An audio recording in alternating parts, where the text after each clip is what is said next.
यीशु हेबे तुम साथी, दूर हेब भय भ्रांति। से तो जगतर ज्योति, अंधकार हेब इति। प्रात ज्योति, प्रात ज्योति, जीवन जला प्रात ज्योति। नमस्कार प्रिय दर्शक बंधु, ख्रीष्ट सम्मिलित मंडली द्वारा आयोजित यह विशेष कार्यक्रम प्रातज्योति को आपण मानक विशेष विशेष स्वागत करुच्ची। आज आउ एक नूतन सकाळ रे आपण मानक सहित साक्षात करिवार सुजोग पाइथिबारु ईश्वर को धन्यवाद जनाए एवं आपण मानक मध्य धन्यवाद जनाए जे आपण माने नियमित ए कार्यक्रम प्रत्येक दिन देखुचंती एवं ईश्वरंकर अनुग्रह को अनुभव करुचंती। ईश्वर आपण मानकु प्रचुर भाव आशीर्वाद करंतु। आपण माने जे प्रकार दिन को दिन ईश्वरंकर अनुग्रह रे वृद्धि प्राप्त हेबे एवं ईश्वरंकर निकटवर्ती हेबे, एहा ही ए कार्यक्रमर मूल उद्देश्य एवं योजना। सेथिपाई आपण मानकर विशेष मतामत गुड़िक निमंते आमे अनेक उत्साहित एवं आपण मानकर प्रार्थनार विषय गुड़िक मध्य आमे निरंतर भावरे प्रार्थना करि आसुछु आपण मानक पाए। ईश्वर सदा सर्वदा आपण मानक संगरे रुहंतु। ए कार्यक्रम द्वारा प्रत्येक दिन आमे कौनसे एक निर्दिष्ट विषय रे आलोचना करिबा द्वारा आपण मानक निकट रे पहुँचवा पाई चाहूछु। जदि ताहा एक समस्या हुए ताले सेई समस्यार समाधान मध्य ईश्वरंक वाक्यरु आपण मानक निकट रे पहुँचवा पा माने इच्छा करूछु।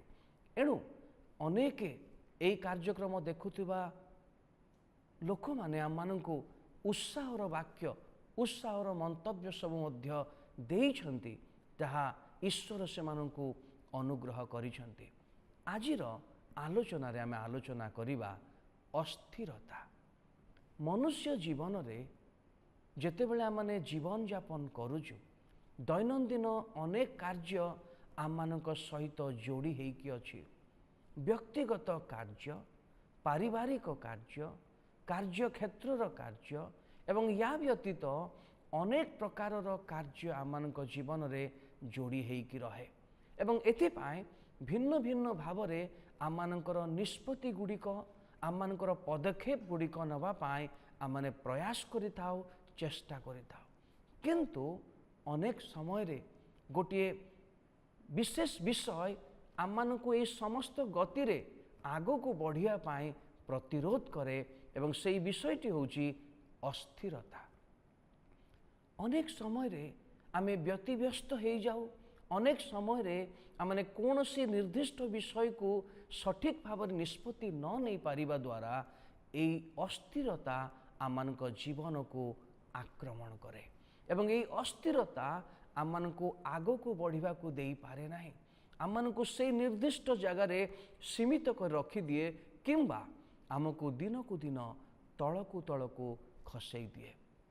किंतु मोर प्रिय दर्शक बंधु माने, आज जदि आपण एई प्रकार एक समस्या मध्य दे गति करूछंती जे आपण मध्य विभिन्न प्रकार चाप द्वारा अस्थिरता मध्य अछंती, कौन से विषय सहजरे निष्पत्ति नहीं पारु नाहंती, कौन से विषय सहजरे करि पारु नाहंती, कौन से विषय पाई पदक्षेप नेबा पूर्वरु आपण कौन सी सठिक प्रेरणा पाई पारु नाहंती, तेबे ईश्वरंको ऊपर निर्भर करिबा एकमात्र उपाय।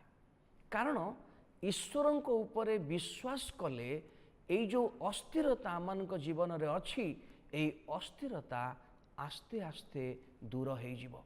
कारण अस्थिरता आम जीवन रे काहेकि आसे? ईश्वरंकर वाक्य आमनकु एई विषय रे सहाय्य करे। जेतेबेले कौनसी एक विषय निमंते आमे द्विमना हो, आमे सठिक निष्पत्ति नहीं पारि न थाउ एवं कौनसी निर्दिष्ट विषय रे आमनकर विश्वास भरोसा जन्मेवा पाई आमे क्षीण हेउ, सेतिकी बेले आमनक जीवन रे अस्थिरता आसे। କୌଣସି ନିର୍ଦ୍ଦିଷ୍ଟ ବିଷୟ କରିବା ପାଇଁ ଅନେକ ପ୍ରକାରର ଚିନ୍ତା ଏବଂ ବିଶେଷ କରି ଦୁଇ ପ୍ରକାରର ମତ। ଏହା ଠିକ୍ ସେହି ପ୍ରକାର ଏକ ଘଟଣା ଯେ ଗୋଟିଏ ଲୋକ ଗୋଟିଏ ନଦୀରେ ଥିବା ଦୁଇଟି ନୌକାରେ ଦୁଇଟି ପାଦ ରଖିବା ଭଳି। ସେ ଏପଟ ଯିବ କି ସେପଟ ଯିବ ନିଷ୍ପତ୍ତି ନେଇପାରେ ନାହିଁ। ଏ ପ୍ରକାର ଲୋକଙ୍କୁ ଅସ୍ଥିର ବ୍ୟକ୍ତି ବୋଲି କୁହାଯାଏ। ଆମମାନଙ୍କ ଜୀବନରେ ଅନେକଙ୍କ ଜୀବନରେ ଏ ପ୍ରକାର ଘଟଣା ଘଟେ। ପବିତ୍ର ଶାସ୍ତ୍ର ଆମମାନଙ୍କୁ ଏଥିରେ ଉତ୍ସାହିତ କରିବା ପାଇଁ ଏକ ବାକ୍ୟ ଆମମାନଙ୍କୁ ପ୍ରଦାନ କରେ, ତାହା ଆପଣମାନଙ୍କ ପାଇଁ ମୁଁ ପଢ଼ିବି। ଯାକୁବ ପୁସ୍ତକ 1 ଅଧ୍ୟାୟ ତାର 6ରୁ 8 ପଦରେ ଏ ପ୍ରକାର ଲେଖା ଅଛି, କିନ୍ତୁ ସେ କିଛି ମାତ୍ର ସନ୍ଦେହ ନ କରି ବିଶ୍ୱାସ ସହ ପ୍ରାର୍ଥନା କରୁ, କାରଣ ଯିଏ ସନ୍ଦେହ କରେ ସେ ବାୟୁରେ ଇତସ୍ତତ ଚାଳିତ ସମୁଦ୍ରର ତରଙ୍ଗ ସଦୃଶ୍ୟ। ସେପରି ଲୋକ ପ୍ରଭୁଙ୍କ ଠାରୁ କିଛି ପାଇବ ବୋଲି ମନେ ନ କରୁ, ସେ ତ ଦ୍ୱିମନା ଲୋକ, ଆପଣାର ସମସ୍ତ ଗତିରେ ଅସ୍ଥିର। ଜଣେ ଦ୍ୱିମନା ଲୋକକୁ ଏଇ ଜାଗାରେ ଅସ୍ଥିର ବୋଲି କୁହାଯାଉଛି।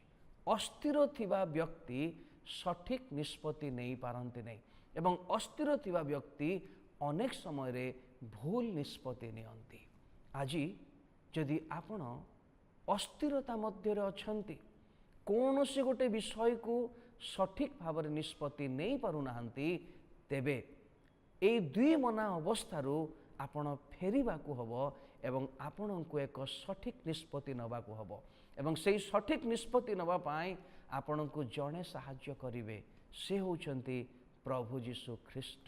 କାରଣ ସମସ୍ତ ଅସ୍ଥିରତାର ସମାଧାନକାରୀ ପରମେଶ୍ୱର ସେ ପ୍ରତ୍ୟେକ ମନୁଷ୍ୟକୁ ଅସ୍ଥିରତା ଦୂର କରି ଶାନ୍ତି ପ୍ରଦାନ କରନ୍ତି।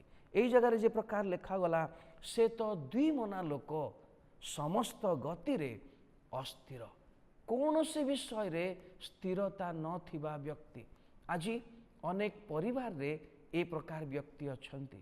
ଆଜି ଅନେକ ସମାଜରେ ଏ ପ୍ରକାର ବ୍ୟକ୍ତି ଅଛନ୍ତି। ଆଜି ଅନେକ ଜାଗାରେ ଏ ପ୍ରକାର ବ୍ୟକ୍ତି ଅଛନ୍ତି ଯେଉଁମାନେ ନିଜର ଗତିରେ ଅସ୍ଥିର, ଅର୍ଥାତ୍ ସେମାନଙ୍କ ଜୀବନରେ ସ୍ଥିରତା ନାହିଁ। ଅନେକ ସମୟରେ ସବୁ କରିଦେବାର ଇଚ୍ଛା, এইটা ବି କରିଦେବି ଏବଂ ସେୟା ବି କରିଦେବି। କିନ୍ତୁ ମୋର ପ୍ରିୟ ଦର୍ଶକ ବନ୍ଧୁମାନେ, এই ପ୍ରକାର ଅସ୍ଥିରତାର ଜୀବନ ଆମ ଜୀବନରେ ବିପଦ ଆଣିପାରେ। এই ପ୍ରକାର ଅସ୍ଥିରତାର ଜୀବନ ଆମର ଜୀବନକୁ କ୍ଷତି କରିପାରେ। ଆମମାନଙ୍କର ବ୍ୟକ୍ତିଗତ ଜୀବନକୁ, ଆମମାନଙ୍କର ପାରିବାରିକ ଜୀବନକୁ, ଆମମାନଙ୍କର ସାମାଜିକ ଜୀବନକୁ ଏହା ନଷ୍ଟ କରିପାରେ। କିନ୍ତୁ ଆଜି ଏହି ପରାମର୍ଶ ମୁଁ ଆପଣଙ୍କ ସମ୍ମୁଖରେ ରଖିବା ପାଇଁ ଚାହୁଁଛି, ଆପଣଙ୍କ ଜୀବନରେ ସ୍ଥିରତା ଆଣନ୍ତୁ। କୌଣସି ଗୋଟେ ବିଷୟକୁ ବିବେଚନାର ସହ ନିଷ୍ପତ୍ତି ନିଅନ୍ତୁ, କାରଣ ସେହି ସମସ୍ତ ସମସ୍ୟାର ସମାଧାନ ପ୍ରଭୁ ଯୀଶୁ ଖ୍ରୀଷ୍ଟଙ୍କ ଠାରେ ଅଛି, ପରମେଶ୍ୱରଙ୍କ ଠାରେ ଅଛି। ଯେତେବେଳେ ଆପଣ ତାଙ୍କ ଉପରେ ନିର୍ଭର କରିବେ, ଆପଣଙ୍କ ଜୀବନରେ ସ୍ଥିରତା ନିଶ୍ଚିତ ଭାବରେ ଆସିବ। ଆପଣ ଏକ ଉତ୍ତମ ବ୍ୟକ୍ତି ହେଇପାରିବେ, ଜଣେ ସ୍ଥିରତାର ବ୍ୟକ୍ତି ହେଇପାରିବେ। ପ୍ରଭୁ ଆପଣଙ୍କୁ ଆଶୀର୍ବାଦ କରନ୍ତୁ। ପଦେ ପ୍ରାର୍ଥନା କରିବା। ମଙ୍ଗଳମୟ ସ୍ୱର୍ଗସ୍ଥ ପିତା, ଦର୍ଶକମାନଙ୍କ ନିମନ୍ତେ ପ୍ରାର୍ଥନା କରୁଛୁ, ଯଦି ଆଜି କେହି ଏହି ପ୍ରକାର ଅସ୍ଥିରତା ମଧ୍ୟରେ ଅଛନ୍ତି, ତୁମର ଶାନ୍ତି, ତୁମର ସୁସ୍ଥିରତା ସେମାନଙ୍କୁ ପ୍ରଦାନ କର। ଗୌରବ ତୁମେ ପାଅ, ଯୀଶୁଙ୍କ ନାମରେ ମାଗୁଛୁ, ଆମେନ୍। ଧନ୍ୟବାଦ।